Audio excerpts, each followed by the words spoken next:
Hi everyone. So, as of recording this, it is not quite March 25th, but hopefully I upload this on March 25th. Now, why is the day so important? Well, that's because March 25th, 2023 will be the first year anniversary of Kirby and the Forgotten Land.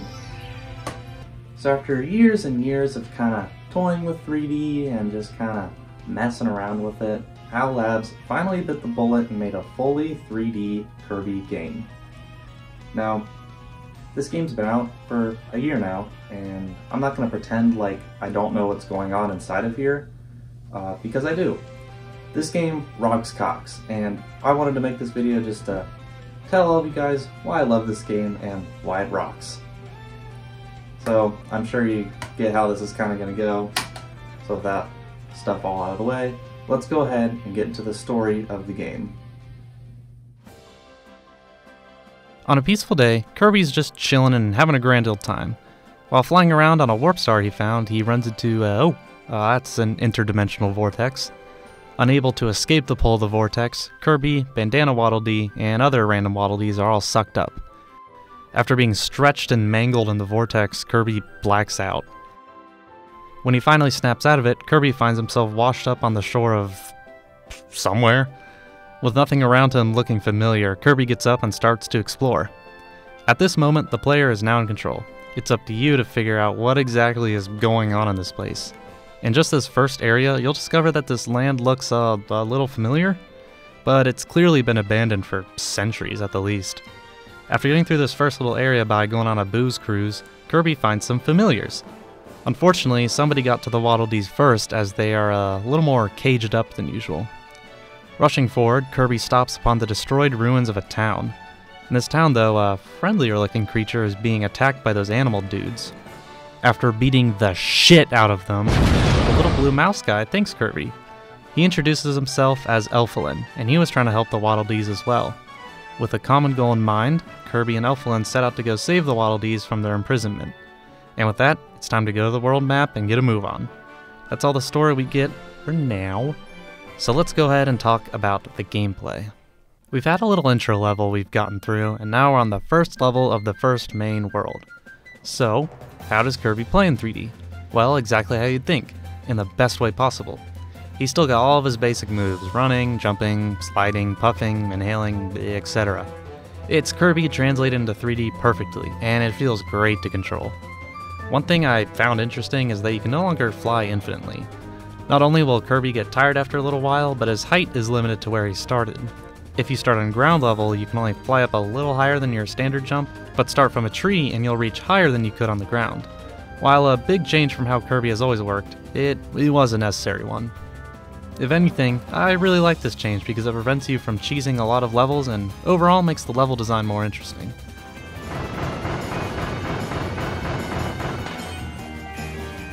So what else can you do? Well, of course, we have copy abilities. These function just how you'd like. Just inhale the right enemy and steal their powers. Now you have some brand new attacks to pull off. However, these movesets have been heavily simplified compared to the 2D games. Some abilities really only have like one move, like Needle. You just kinda roll around and everything. The abilities are still fun to use, but it's definitely something I was disappointed by. In addition to simpler abilities, there's also a lot less of them. There are only 12 copy abilities in total, but it's kind of more like 10 because of sleep and crash being here, you take a nap or blow up. So with simplified movesets and less abilities overall, how does the game compensate for this? Well, for one, you can upgrade your abilities. For the right price, you can make this little blacksmith Waddle Dee upgrade your abilities to become even stronger, gain new moves, or alter their attacks. For example, upgrading the Cutter ability to that Chakram Cutter allows you to throw 2 Chakrams at a time instead of 1, essentially doubling your attack speed. Sword can be upgraded to the Gigant Sword, however you say that, which is a lot stronger but also a lot slower. There's a bunch of these evolutions / upgrades you earn as you progress through the game, and they definitely help keep things fresh. However, I still would have preferred just more copy abilities, but this is still a cool new idea that I appreciate, and I would like to see it in future Kirby games. In addition to upgrading copy abilities, there's another mechanic introduced that helps shake up gameplay. Much like the super abilities, hypernova, and robobot armor of games past, this game introduces mouthful mode. Remember how I said that Kirby got all stretched and mangled during his time in the Vortex? Well, that wasn't all just for show.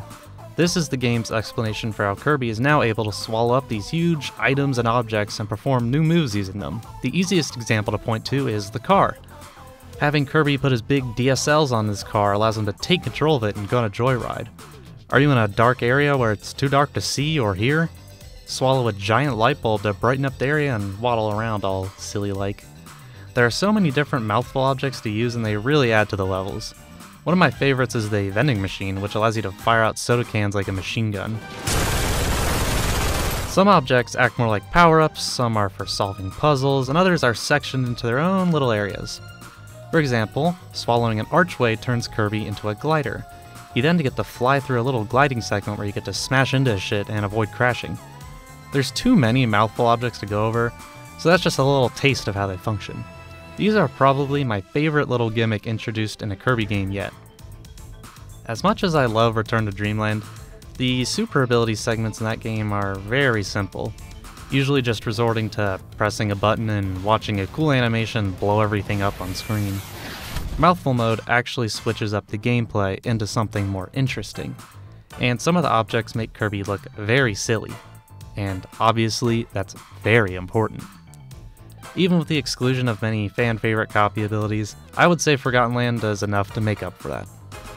Since there's so much variety to how Kirby plays, does the game, actually take advantage of that? Well, yes. While simple because it's Kirby, all of the game's levels do a great job of taking advantage of all the different things you can do. There's multiple goals and missions to accomplish in every level, and doing so allows you to save more Waddle Dees. Instead of a gold door or something, the end of a level is marked by a gold cage with 3 Waddle Dees in it. In addition to those 3, there's always a handful, 3 or 5, hidden Waddle Dees per level.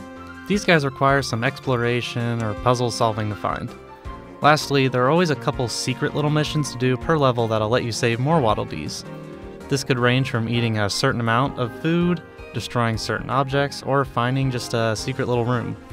These missions all give you many things to do and interact with in every level. It adds a lot of replay value and fun if you're a big completionist like I am. I never got tired of replaying levels until I saved every single Waddle Dee. The last thing I'll say about the levels for now is just how gosh darn awesome they look. This game just simply looks fantastic, and you can see that in every single area. These levels don't feel like weird masses of obstacle course shit.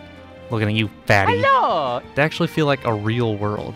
It feels like you actually are exploring an abandoned society full of buildings, roads, shopping malls, and even an amusement park.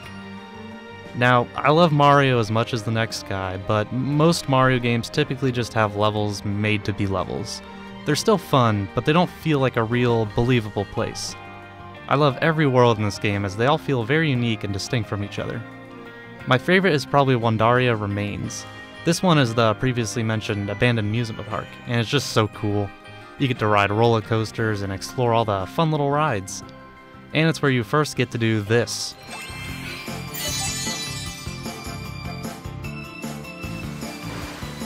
While on the surface the level themes seem basic, like grass, water, snow, desert, lava, the whole Forgotten Land part of it makes them actually memorable. So the game is awesome and fun, and the levels are awesome and cool. Now that we got that stuff all out of the way, let's get back to the gripping narrative. After getting through the first 3 worlds, Kirby finds an old friend at the end of the 4th world, Winter Horns. It's King Dedede, but he's a bit more pissed off than usual. Kirby beats John up like usual, but doesn't get away without some emotional damage. Before scurrying off, the big fat ass captures Elflin and gets his army of crows to fly him away. The king has escaped to an entirely different continent, and Kirby chases after him. This new continent is where the last 2 worlds are, the original Wasteland and the Redgar Forbidden Lands. Alright, now before we get to all the endgame stuff, I'm going to take a little detour to talk about what is objectively the best part of the game, the music. I don't even know where to begin with this stuff. Every single track in this game is just bursting with excitement and energy. I honestly think that this might be the best Kirby soundtrack, top 3 at least, if you want a bargain. A little Evnen lore here. A lot of my videos last year around the springtime used music from this game. After Elflin is captured and things get a little sad, the music reflects this too. The first level of the original Wasteland has a very dramatic and imposing tone to it, but it still maintains that little bit of hope and adventurousness to it to make it sound, Kirby-like. I don't really know how to describe this stuff since music is very subjective. I'm not allowed to force you to listen to it either. I'll have a bit more to say about this later, but for now, let's get to all that endgame stuff. After defeating King DDD again, you free him from his evil, mind-controlling mask. Kirby escapes into an elevator, but DDD stays behind to protect a Waddle Dee that trip and fell. Now, this is where shit gets crazy, so just bear with me. This elevator takes you up to Lab Discovera, while you listen to a lady hype up this ID F86 creature. Strange and creepy. It almost feels like we're going on a field trip. Anyway, this elevator brings us to Leongar, the leader of the Beast Pack. Now, Leongar is cool, but let's talk about the giant fetus dude in the room. That is the other half of Elflin, Fecto Forgo. Long ago, Fecto Forgo invaded this world using his telekinetic powers, but the civilization that once lived here was able to stop and capture him. These people experimented with Big Blue here and were able to develop technology that allowed them to use interdimensional portals. After an experiment went wrong and separated this ultimate life form, as they call it, the civilization just portaled away and left this place. The only things left were the wildlife that inhabited it and ID F86. Now that we're all caught up, let's get back to the present. That big vortex at the beginning of the game, that was all this guy. He needed a workforce in order to help restore his power, and the Waddle Dees were perfect for that. But Kirby has been ruining everything for him. After defeating Leongar, because of course we do, who is most definitely being mind-controlled by Fecto Forgo's psychic powers, he just goes insane. All of this careful planning was ruined by Kirby. He starts just absorbing absolutely everything in sight, turning himself into this gross blue blob. He chases Kirby and Elflin, and despite your best efforts, he's able to capture Elflin and become the ultimate life form once again.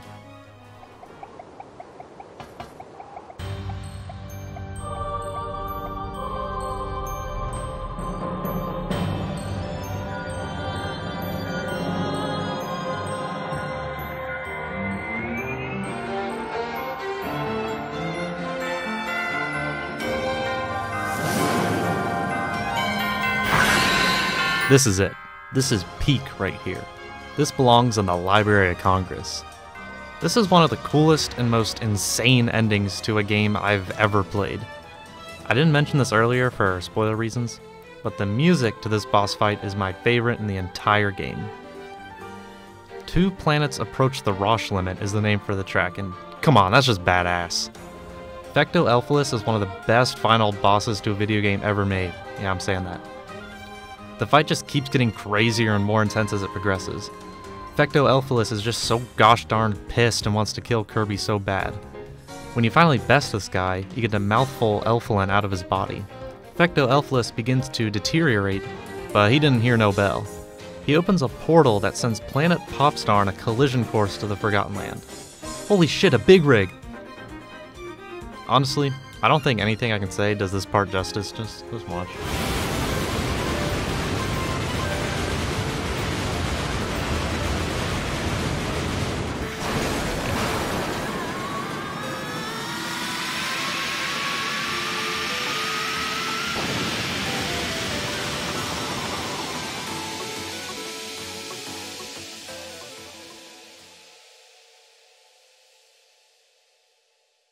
With Fecto Elflis utterly decimated, Kirby returns to Popstar as Elflin seals the portal between the two worlds so the two planets don't collide. All is well and dandy as the credits roll. But there's still a little more. I'll briefly go over the post-game stuff you can do. A secret world is unlocked where you get to journey into the lingering psychic dreams of the Big F to save Leongar's, or Leon's if you will, soul.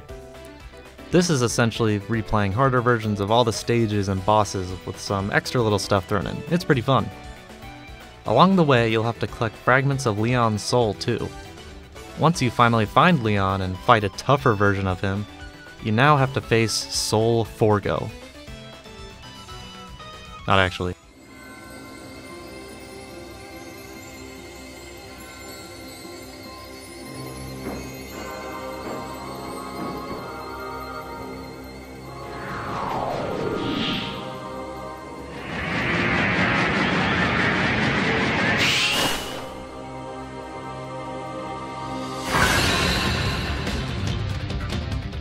That butterfly flies in and absorbs Forgo, and now it's fucking Morpho Night.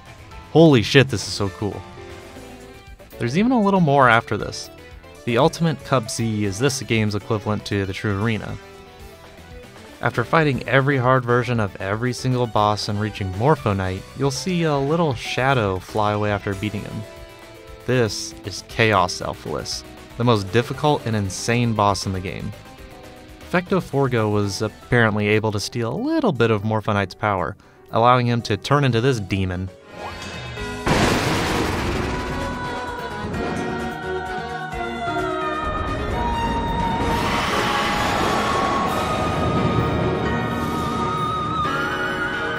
And just when you think you've won,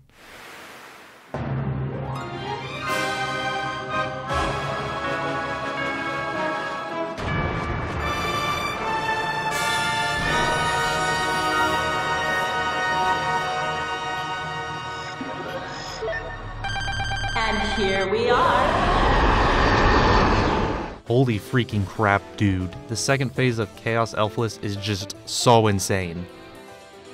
So yeah, if you're gonna tell, the end of this game just goes from like 0 to 100 really quick.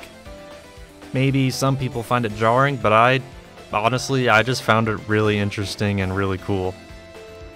It's just kind of like a trend or something in like every Kirby game where, you know, you're kind of doing happy fun stuff for the whole game, then once you get to the end, like the final boss stuff, shit just goes crazy and insane, and I don't know, I enjoy seeing it every time, honestly. This game, man. I replayed it in preparation for this video, and even just 1 year later, I already feel oddly nostalgic for it. There's just something about this game that just clicks with me in every single way. I didn't even talk about everything in the game, believe it or not. I kind of didn't really mention at all the Waddle Dee town with all its little sub-games and shops and Waddle Dee cuteness. There's just too much to cover in just this little video I want to make. I want to again just quickly mention the music. I have eargasms listening to this shit, dude. It's so good. This video would be an hour long if I put in all my favorite tracks, and I'm not going to do that. That's just silly. But hopefully by now I've made my point clear that I stated at the beginning of the video. I just wanted to talk about this game and just tell the world why I love it so much. Kirby and the Forgotten Land might just be my favorite Kirby game, and it is simply one of the best platformers out there, especially on the Switch. If you've made it to this point in this video, thank you for letting me lecture you about Kirby for this long. This video has been a lot of work, and I hope you all enjoyed it as much as I enjoyed making it, honestly. I think that's pretty much everything I got, so have a good day, evening, night, anything you do, and yeah, catch you next time.